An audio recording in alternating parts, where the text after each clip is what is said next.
Rebel ಟಿವಿಗೆ ಸ್ವಾಗತ. ನಾನು ದೀಪಾ. ವಿದಾಯ ಹೇಳ್ತಾರಾ ಆರ್ಸಿಬಿಗೆ ಕಿಂಗ್ ಕೊಹ್ಲಿ ಅನ್ನುವಂತಹ ಪ್ರಶ್ನೆ. ಯಾಕಂದ್ರೆ ಸಿಕ್ಕಾಪಟ್ಟೆ ಫ್ಯಾನ್ ಫಾಲೋವರ್ಸ್ ಇರುವಂತಹ ವಿರಾಟ್ ಕೊಹ್ಲಿ ವಿದಾಯ ಕೊಟ್ಬಿಟ್ರೆ ಮುಂದೆ ಹೆಂಗಪ್ಪ ಅಂತ ಹೇಳಿ ಈಗಾಗಲೇ ಅಭಿಮಾನಿಗಳಲ್ಲೂ ಕೂಡ ಆತಂಕ ಎದುರಾಗ್ಬಿಟ್ಟಿದೆ. ಸೊ ಆರ್ಸಿಬಿ ಅಭಿಮಾನಿಗಳಿಗೆ ಮರೆಯಲಾಗದಂತಹ ವರ್ಷ ಆಯಿತು. ಯಾಕಂದ್ರೆ ಕೋಟಿ ಕೋಟಿ ಅಭಿಮಾನಿಗಳು ಕನಸು ನನಸಾಗಿದಂತಹ ವರ್ಷ, ಕಪ್ ಗೆದ್ದ ಖುಷಿಯಲ್ಲಿ ಕುಣಿದು ಕುಪ್ಪಳಿಸಿದಂತಹ ವರ್ಷ, ಕಾಲ್ತುಳಿತದಲ್ಲಿ ಅಭಿಮಾನಿಗಳು ತಮ್ಮ ಪ್ರಾಣ ಬಿಟ್ಟಂತಹ ವರ್ಷ. ಆರ್ಸಿಬಿ ವಿಜಯೋತ್ಸವ ಸಂದರ್ಭದಲ್ಲಿ ಸಾಕಷ್ಟು ಜನ ಪ್ರಾಣವನ್ನು ಕೂಡ ಕಳೆದುಕೊಂಡಿದ್ದಾರೆ. ಸಾಕಷ್ಟು ನೋವು ಕೂಡ ವ್ಯಕ್ತವಾಗಿತ್ತು. ಹೀಗೆ ಆರ್ಸಿಬಿ ಪಾಲಿಗೆ ಈ ವರ್ಷ ನೋವು ನಲುವಿನಿಂದ ಕೂಡಿತ್ತು. ವಿರಾಟ್ ಕೊಹ್ಲಿ ಅವರ ಪಾಲಿಗೂ ವರ್ಷ ತುಂಬಾ ವಿಶೇಷವಾಗಿತ್ತು ಅಂತ ಹೇಳಬೇಕು. ಯಾಕಂತಂದ್ರೆ 18 ವರ್ಷಗಳ ಕನಸು ನನಸಾಗಿದ್ದಂತಹ ದಿನ ಅವತ್ತು.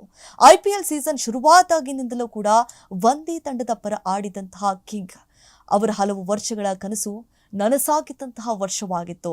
ಆದರೆ ಈ ವರ್ಷ ಏನಾದರೂ ವಿದಾಯವನ್ನ ಘೋಷಣೆ ಮಾಡಿಬಿಡ್ತಾರಾ ಅನ್ನುವಂತಹ ಪ್ರಶ್ನೆ ಈಗ ಹುಟ್ಕೊಂಡ್ಬಿಟ್ಟಿದೆ. ಈ ಎಲ್ಲಾ ವಿಚಾರಗಳ ನಡುವೆ 2026ರ IPLನಲ್ಲಿ ವಿರಾಟ್ ಕೊಹ್ಲಿ ಬೆಂಗಳೂರು ತಂಡದ ಪರ ಆಡೋದಿಲ್ವಾ ಅನ್ನುವಂತಹ ಪ್ರಶ್ನೆ, ಅನ್ನುವಂತಹ ಸುದ್ದಿ ಸದ್ಯ ಕೇಳಿ ಬರ್ತಾ ಇದೆ. ಆಡ್ತಾರಾ ಇಲ್ವಾ, ಅವ್ರು ಇಲ್ಲದೆ ಹೋಗ್ಬಿಟ್ರೆ ಹೆಂಗೆ ಅಂತ ಹೇಳಿ. ಯಾಕಂದ್ರೆ ಸಿಕ್ಕಾಪಟ್ಟೆ ಫ್ಯಾನ್ಸ್ ಫಾಲೋವರ್ಸ್ ಇರುವಂತಹ ಕಿಂಗ್ ಕೊಹ್ಲಿಗೆ ಏನಾದರೂ ಆಘಾತ ಎದುರಾಗ್ಬಿಡುತ್ತಾ ಅಭಿಮಾನಿಗಳಿಗೆ. RCB ತಂಡದಲ್ಲಿ ವಿರಾಟ್ ಮುಂದುವರಿಯೋದಿಲ್ಲ ಅನ್ನುವ ಸುದ್ದಿ ಅಭಿಮಾನಿಗಳಲ್ಲಿ ಚಿಂತೆಯನ್ನ ಉಂಟು ಮಾಡಿದೆ.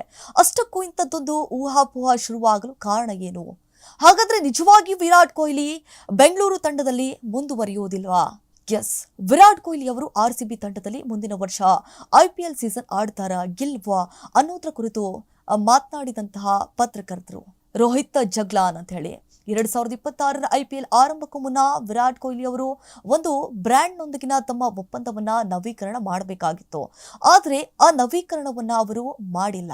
ಇದು ಇಲ್ಲಿಯವರೆಗೂ ಕೂಡ ನನಗೆ ಸಿಕ್ಕಿರುವಂತಹ ಮಾಹಿತಿ ಅಂತ ಹೇಳಿದ್ದಾರೆ. ಒಂದು ವೇಳೆ ವಿದಾಯವನ್ನ ತಿಳಿಸಬಹುದು, ಹೇಳಕ್ಕಾಗಲ್ಲ. ನೋಡಿ, RCB ಫ್ರಾಂಚೈಸಿ ಆಗ್ಲಿ ಅಥವಾ ವಿರಾಟ್ ಕೊಹ್ಲಿ ಆಗ್ಲಿ ಈ ಕುರಿತು ಎಲ್ಲಿಯೂ ಕೂಡ ಯಾವುದೇ ಸ್ಪಷ್ಟನೆಯನ್ನ ಆಗ್ಲಿ ಅಧಿಕೃತ ಮಾಹಿತಿಯನ್ನಾಗ್ಲಿ ಕೊಟ್ಟಿಲ್ಲ. ಫಾಫ್ ಡುಪ್ಲೆಸಿಸ್ ಅವರನ್ನ ತಂಡದಿಂದ ಕೈಬಿಟ್ಟ ನಂತರ RCB ತಂಡ ವಿರಾಟ್ ಕೊಹ್ಲಿಗೆ ತಂಡದ ನಾಯಕತ್ವದ ಆಫರ್ ಅನ್ನ ಕೂಡ ಕೊಟ್ಟಿತ್ತು. ಆದ್ರೆ ಕೊಹ್ಲಿ ಅದನ್ನ ತಿರಸ್ಕರಿಸಿ ರಜತ್ ಪಾಟಿದಾರ್ ಅವರಿಗೆ ನಾಯಕತ್ವದ ಜವಾಬ್ದಾರಿಯನ್ನ ಕೂಡ ಕೊಟ್ಟಿದ್ರು. ಅವರೇ ನಿಭಾಯಿಸ್ತಾ ಇದ್ರು ಆ ಜವಾಬ್ದಾರಿಯನ್ನ. ಇದು ಕೊಹ್ಲಿ ಅವರ ವರ್ಷಗಳ ಕಾಯುವಿಕೆ ಅಂತ್ಯ ಹಾಡಿತ್ತು. ಈ ಮೂಲಕ ವಿರಾಟ್ ಕೊಹ್ಲಿ ಅವರ ವರ್ಷಗಳ ಕನಸು ನನಸಾಗಿತ್ತು ಅಂತ ಹೇಳಬಹುದು ಅಂತ ಹೇಳಿ ಈಗಾಗಲೇ ಯೂಟ್ಯೂಬ್ ಚಾನಲ್ನಲ್ಲಿ ಹಂಚಿಕೊಂಡಿದ್ದಾರೆ. ಸೊ ಮಹೇಂದ್ರ ಸಿಂಗ್ ಧೋನಿ ಅವರು 2020ರಲ್ಲಿ T20 ಅಂತಾರಾಷ್ಟ್ರೀಯ ಕ್ರಿಕೆಟ್ನಿಂದ ನಿವೃತ್ತಿ ಹೊಂದಿದಂತಹ ನಂತರವೂ ಕೂಡ ಕಳೆದ ವರ್ಷದವರೆಗೂ ಕೂಡ ಅವರು IPLನಲ್ಲಿ ಮುಂದುವರೆದಿದ್ದಾರೆ. ಅವರನ್ನು ನಾನು ದೋಷಿಸ್ತಾ ಇಲ್ಲ, ಅದು ಅವರ ಇಚ್ಛೆ, ಅವರ ಇಷ್ಟ, ಅವರ ಇಂಟ್ರೆಸ್ಟ್ ಅದು. ಆದರೆ ವಿರಾಟ್ ಕೊಹ್ಲಿ ಇದೀಗ ಅಂತಾರಾಷ್ಟ್ರೀಯ ಕ್ರಿಕೆಟ್ನಿಂದ ನಿವೃತ್ತಿ ಹೊಂದಿದ್ದು ಇನ್ನು ಅವರ ದೀರ್ಘಕಾಲ ಮುಂದುವರಿಯುವಂತಹ ಸಾಧ್ಯತೆ ಇಲ್ಲ ಅಂತ ತೋರ್ತಾ ಇದೆ. IPL ಸೀಸನ್ 19ಗೂ ಮುಂಚಿತವಾಗಿ ವಿರಾಟ್ ಕೊಹ್ಲಿ ಪ್ರಮುಖ ಕಂಪನಿಯೊಂದಿಗೆ ತಮ್ಮ ಒಪ್ಪಂದವನ್ನ ನವೀಕರಿಸಲು ನಿರಾಕರಿಸಿಬಿಟ್ಟಿದ್ದಾರೆ.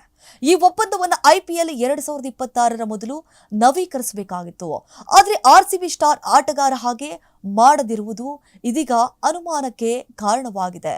RCB ಜೊತೆ ಹೊಂದಿರುವ ಕಂಪನಿಯೊಂದರ ಜೊತೆ ವಿರಾಟ್ ಕೊಹ್ಲಿ ಹೊಸ ಒಪ್ಪಂದವನ್ನ ನವೀಕರಿಸಿಲ್ಲ. ಕೊಹ್ಲಿಯ ಈ ನಡೆಗೆ ಕಾರಣವೇನು, ಏನ್ ರೀಸನ್ ಆಯಿತು ಅನ್ನೋದು ಇನ್ನೂ ಸಹ ಬಹಿರಂಗವಾಗಿಲ್ಲ. ಎಲ್ಲೂ ಕೂಡ ಮಾಹಿತಿಯನ್ನ ಬಿಚ್ಚಿಕೊಟ್ಟಿಲ್ಲ. ಆದ್ರೆ ಇಂಥದ್ದೊಂದು ನಿರ್ಧಾರವು ಇದೀಗ ಎಲ್ಲರನ್ನೂ ಕೂಡ ಆಶ್ಚರ್ಯಗೊಳಿಸಿದೆ.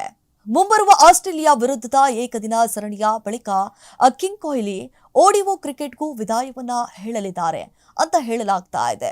ಇದರ ನಡುವೆ IPLಗೂ ಗುಡ್ ಬೈ ಹೇಳುವ ಇರಾದಿಯಲ್ಲಿದ್ದಾರೆ ಅನ್ನುವಂತಹ ಮಾತುಗಳು ಕೂಡ ಕೇಳಿ ಬರ್ತಾ ಇದೆ. ಅಂತಂದ್ರೆ ಈ ಬಾರಿಯ IPL ಮೂಲಕ ವಿರಾಟ್ ಕೊಹ್ಲಿ ರಾಯಲ್ ಚಾಲೆಂಜರ್ಸ್ ಬೆಂಗಳೂರು ತಂಡದೊಂದಿಗೆ 19 ವರ್ಷಗಳ ಪಯಣವನ್ನ ಅಂತ್ಯಗೊಳಿಸುವ ಸಾಧ್ಯತೆಯನ್ನ ತಳ್ಳಿ ಹಾಕುವಂತಿಲ್ಲ. ಸೊ ಹಿಂದೆ ವಿರಾಟ್ ಕೊಹ್ಲಿ ನಾನೊಬ್ಬ ಬ್ಯಾಟ್ ಕೆಳಗಿಟ್ಬಿಟ್ರೆ ಮತ್ತೆ ಬ್ಯಾಟ್ ಮೇಲೆ ಕೆತ್ತುವ ಸಾಧ್ಯತೆಯೇ ಇಲ್ಲ ಅಂತ ಹೇಳಿದ್ರು. ಸದ್ಯ ಲಂಡನ್ನಲ್ಲಿ ತಮ್ಮ ಕುಟುಂಬದೊಂದಿಗೆ ಸಮಯವನ್ನ ಕಳೆಯುತ್ತಿರುವ ವಿರಾಟ್ ಕೊಹ್ಲಿ ಮುಂದಿನ ವರ್ಷ IPLನಲ್ಲಿ ಮುಂದುವರಿಯುತ್ತಾರಾ ಇಲ್ವಾ ಅನ್ನೋದೇ ನಿಜಕ್ಕೂ ಈಗ ಕುತೂಹಲಕಾರಿ ಪ್ರಶ್ನೆಯಾಗಿದೆ. ಇನ್ನು ಮುಂದೆ ಏನೆಲ್ಲ ಬೆಳವಣಿಗೆ ನಡೆಯುತ್ತೆ ಅನ್ನೋದನ್ನ ಕಾದ್ ನೋಡ್ಬೇಕಾಗಿದೆ.